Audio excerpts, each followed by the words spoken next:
Good afternoon, students.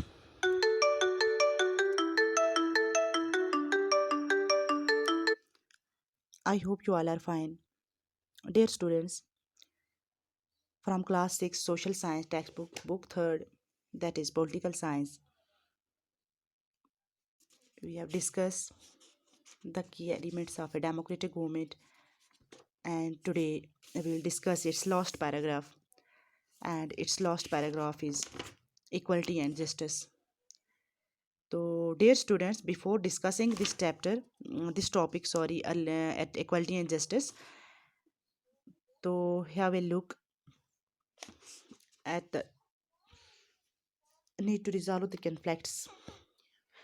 तो need to resolve this conflicts हमने इसके अंदर पढ़ा कि सोसाइटी के अंदर जिस सोसाइटी में हम रह रहे हैं मुख्तलिफ कल्चर रिलीजन और रीजन्स इकनॉमिक बैकग्राउंड के लोग रहते हैं। तो एक दूसरे के साथ उनका किसी न किसी तरह से वास्ता पड़ता ही है। तो they have been discriminated against, तो किसी न किसी वजह से उनमें फ़र्क भी हो जाता है, उनको डिस्क्रिमिनेशन भी आ जाती है। तो उसका ये मतलब this leads to fear and tension among other livings in an area. तो ये टेंशन बन जाती है उन लोगों के लिए जो उस एरिया में जो उस इलाके में रह रहे होते हैं। तो गवर्नमेंट जो होती है it is responsible for helping to resolve this conflicts. तो गवर्नमेंट का मतलब होता है भी इनके लिए रिस्पॉन्सिबल होती है, वो इन सब मसलों का हल निकाले। तो equality and justice, let's start reading. One of the key ideas of a democratic government is it's commitment to do equality and justice. Equality and justice are inseparable. तो ये जो की एलिमेंट्स है डेमोक्रेटिक गवर्नमेंट्स का बहुत main function जो है वो क्या होता है, इक्वलिटी और जस्टिस।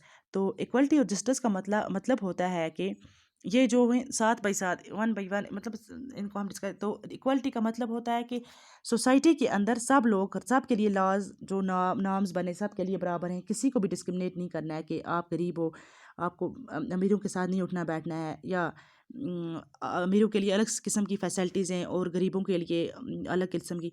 ऐसा बिल्कुल नहीं हो जाए, इक्वल ट्रीटमेंट होना चाहिए।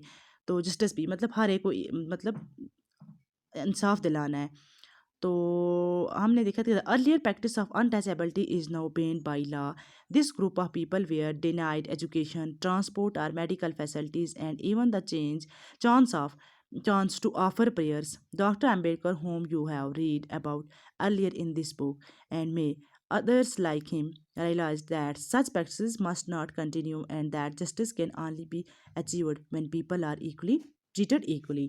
The government also recognizes this and makes special provisions for groups within society that are unequal. For instance, in our society, there is a general tendency to value and care for the boy child more than the girl child. This means that society does not value the girl and boy child equally, and this is unjust. In this context, the government steps in to promote justice by providing special provisions that can enable girls to overcome the injustice that they are subjected to. Thus, it is possible that fees for girls might be waived or lowered in government schools or colleges. तो हम देखेंगे कि अगर पहले हमने देखा तो वहाँ पे अनटचेबिलिटी हुआ करती थी, अब ये कानून ने बिल्कुल इस पर बैन लगा दिया है, टोटली बैन हो गई है। तो this group of people way denied, जो इस मतलब अनटचेबिलिटी वाले लोग होते थे, इस ऐसे किस्म के ग्रुप के लोगों को बिल्कुल मतलब एजुकेशन नहीं दी जाती, एजुकेशन से महरूम रखे जाते थे।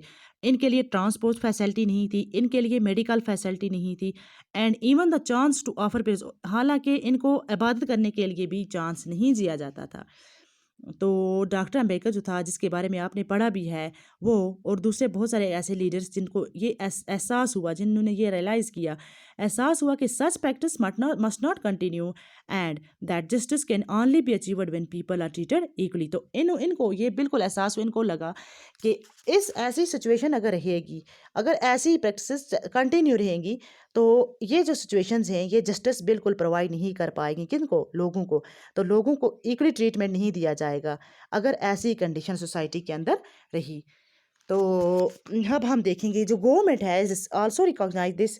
गवर्नमेंट को भी ये अंदाज़ा हो गया, गवर्नमेंट ने भी ये जान लिया and make special provisions for such. उन्होंने स्पेशल किस्म के कोटे में इन लोगों के स्पेशल किस्म के प्रोविजंस रखे, अलग किस्म के विद इन सोसाइटी, सोसाइटी के अंदर दैट आर अनइक्वल, जो मतलब जो जिन लोगों को ना बराबरी दी जाती उनके लिए गवर्नमेंट ने स्पेशल स्टेटस रखा। For instance in our society there is a general tendency to value and care.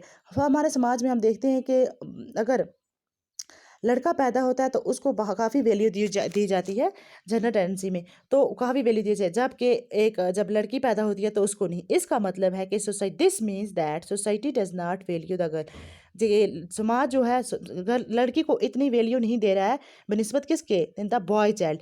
तो इक्वल एंड दिस और इक्वली ट्रीटमेंट नहीं हो रहा है, तो ये बिल्कुल एक अनजस्टिस है, ये बिल्कुल नाइंसाफ, मतलब ये इंसाफ नहीं है। In this context, the government steps in to promote justice by providing special provisions that can enable girls to overcome the injustice that they are subjected to।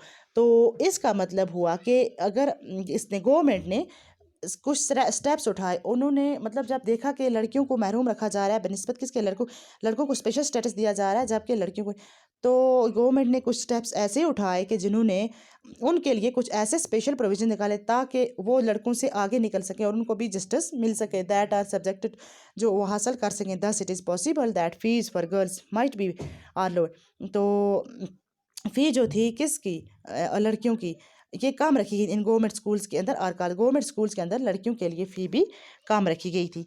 तो ये था हमारा चैप्टर की elements of a democratic government. तो इंशाल्लाह we will discuss tomorrow, we will discuss its textual question. तो हमारा ये चैप्टर ख़त्म हुआ। I hope everybody has got it. Thanks.